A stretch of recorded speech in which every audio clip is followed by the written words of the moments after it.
So hey everyone, welcome back to my new blog. কাল তো তোমাদের রুমটা দেখাতেই ভুলে গেছিলাম, তো এখান থেকে এখন বেরিয়ে যাব। আর এই রুমের স্পেশালিটি কি জানো? এই দেখো, জানলা খুললেই সামনে মন্দির। মন্দির প্রাঙ্গণেই দুটো লজ। আমরা এই রুমটাই ছিলাম, আর ওই সামনের বারান্দার রুমটায় আমার মা বাবা ছিল। তো রুম ছেড়ে বেরিয়ে এসেছি বাইরে, কারণ যেতে হবে এখন একটা নতুন গন্তব্যে। একটা দিন খুব সুন্দর কাটালাম নরহাটিতে। সন্ধে আরতি দেখলাম, ভোগ খেলাম, আর ভোরবেলার পুজোটা তো আলাদাই ছিল। আর গাড়িতে ওঠার আগে খেয়ে নিলাম একটু চায়ের সাথে ব্রেকফাস্ট না হয় রাস্তায় কোথাও করে নেব। 4 দিনের এই ট্যুরে এই একবারই আমি সামনের সিটে বসেছিলাম, কারণ আমার বর কিছুতেই পিছনে বসতে চায় না। দেখো মুখটা কেমন করে আছে। আর আমার মতো যারা এরকম ফটো ভিডিও তুলতে ভালোবাসো, তাদের জন্য এই ফ্রন্ট সিটে বসা তো আলাদাই স্যাটিসফ্যাকশন, তাই না? বেশ অনেকটাই চলে এসেছি, সাঁইথিয়া হয়তো ক্রস করে গেছি। বেলা তখন ওই 11টা মতো বাজে। হঠাৎ যেতে যেতে আমার এই জায়গাটা চোখে পড়লো। আমি বললাম ড্রাইভারকে এখানেই দাঁড়াবো। দেখে খুব পছন্দ হয়েছিল জায়গাটা, তো ওকে বললাম চলো এখানেই ব্রেকফাস্টটা সেরে নিই। রেস্টুরেন্টটার নাম ছিল পরমান্ন দ্য ফ্যামিলি রেস্টুরেন্ট। দেখো খুব সুন্দর জায়গাটা, সাজানো গোছানো। ভেতরটা তো আরও সুন্দর। চলো দেখতে থাকো। আসো আসো আসো আসো, নামো নামো নামো। ওইদিকে চলো, ওইদিকে গাছ আছে, চলো গাছ দেখতে চলো।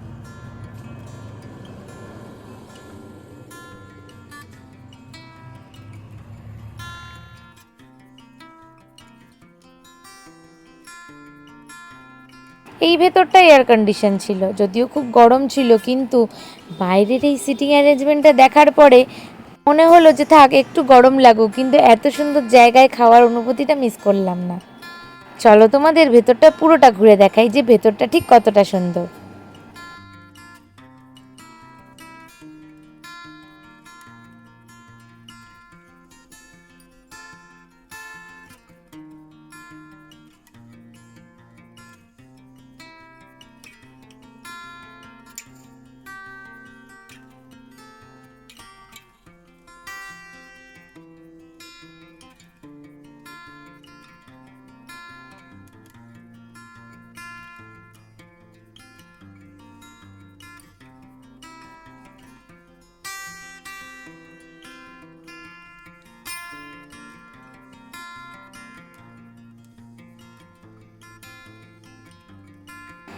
তো এখানে একটা খুব সুন্দর দোলনা দেখে বসে পড়লাম মহারানীর মতো দোল খেতে।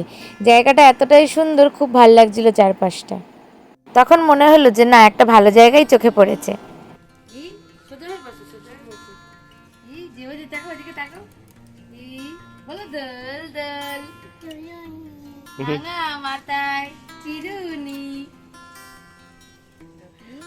এই যে তাকাও তাকাও তাকাও এদিকে, বলে দোল দোল রাঙা মাথায়। দেখে তোর মনে আছে, কিন্তু বলে না, বদমাইশ। গরম লাগছিল তো লস্যি আর ভার্জিন মজিদ অর্ডার করা হয়েছিল, আর তার সাথে মা খেয়েছিল ছোলে বাটোরে, আর বাকি আমরা 3জন খেয়েছিলাম মশলা ধোসা। তো খাওয়া দাওয়া মেটার পরে আরও কিছুটা পথ অতিক্রম করে আমরা এখন চলে এসেছি ফুল্লরা দেবী মন্দিরে। ছোটোবেলা থেকে অনেক গল্প শুনেছি ফুল্লরা দেবীর, তো কোনো সময় তো আসার ভাগ্য হয়নি। তো এখন যেহেতু এই রুট দিয়েই যাচ্ছি, তো এই জন্য আমরা এখানে দর্শন করে গেলাম। আর হ্যাঁ, এটাও কিন্তু একটা সতীপীঠ। এখানে মায়ের ডান পায়ের বুড়ো আঙুল পড়েছিল। তো দেখো তোমাদের পুরো মন্দিরটা এবার ঘুরিয়ে দেখাচ্ছি, দেখতে থাকো।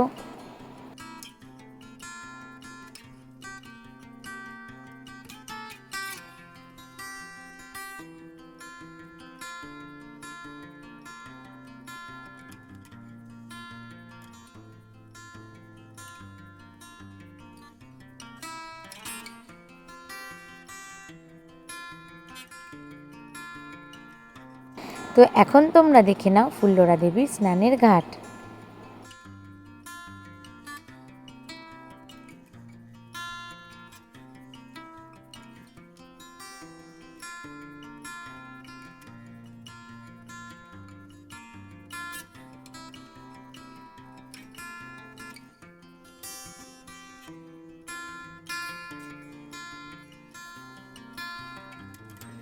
হাই বলো, হাই। এদিকে তাকিয়ে বলো হাই। আমরা কিন্তু ওখানে বেশ কিছুক্ষণ সময়ই ছিলাম, কারণ যখন পৌঁছেছিলাম তখন মন্দির বন্ধ ছিল। 12টার সময় মন্দির বন্ধ হয়ে যায়, আবার সেটা খোলা হয় 2টোর সময়। তাই জন্য হাতে মাত্র আধ ঘন্টা 40 মিনিট সময় ছিল, আমরা দেবীর দর্শন করে তবেই ওখান থেকে এসেছি। এত দূর কষ্ট করে এসেছি, দেবীর দর্শন না করে গেলে হয় বলো?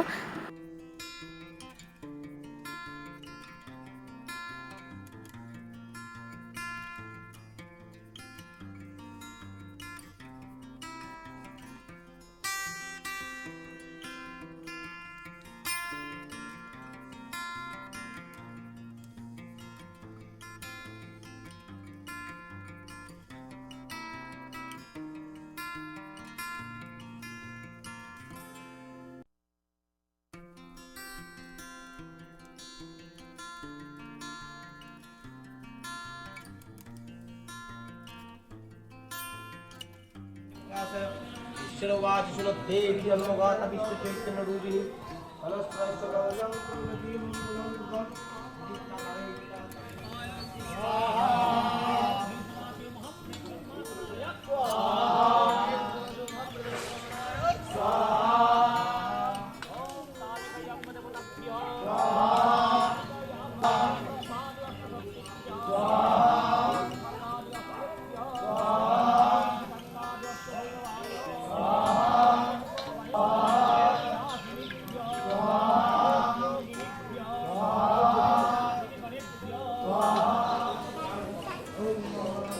কোথায় যাচ্ছ তুমি?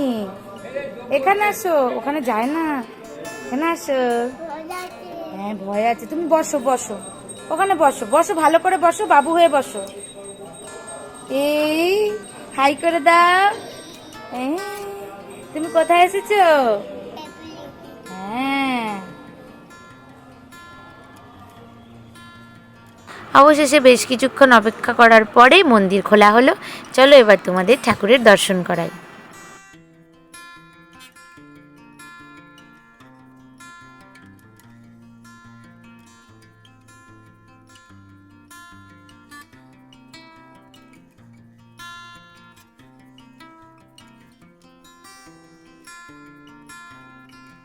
কিছু কিছু অপেক্ষার ফল হয়তো সুন্দরই হয়, তাই জন্য এত ভালোভাবে আমরা মায়ের দর্শন করতে পারলাম।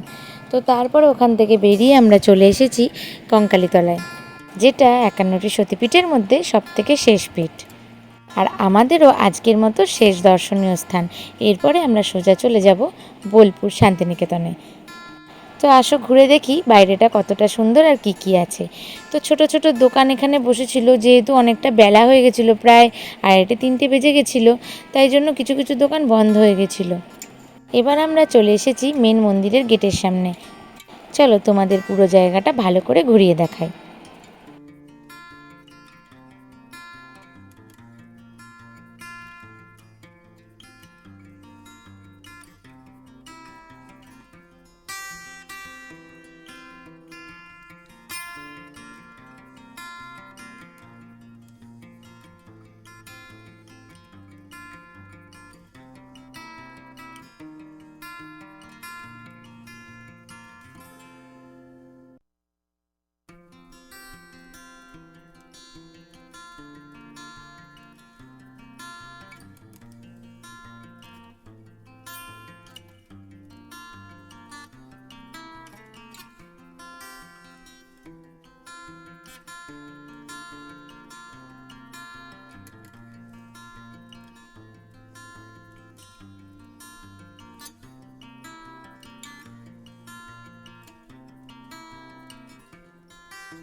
ভাগ্যে থাকলে কত কিছুই না হয়, তাই না?